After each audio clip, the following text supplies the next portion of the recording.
Sinopsis Ikatan Cinta 1 September 2022, kakak Sienna bebaskan Ricky dari penjara. Pada sinetron Ikatan Cinta malam ini menyuguhkan cerita yang tak kalah menarik dari sebelumnya. Pada episode sinetron Ikatan Cinta nanti malam, diceritakan tentang kehadiran Aldebaran yang ternyata kakak Sienna. Malam ini, kakak Sienna ternyata sosok pria yang mirip Aldebaran.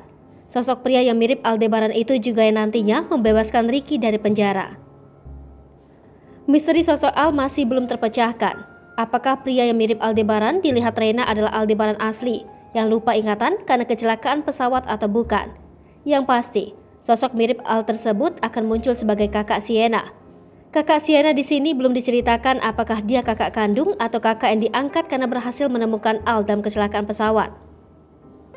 Yang pasti, kehadiran musuh baru keluarga Aldebaran akan menggemparkan ikatan cinta dengan cerita yang semakin seru. Sekedar informasi, sinopsis ini tak sepenuhnya benar karena berasal dari berbagai sumber.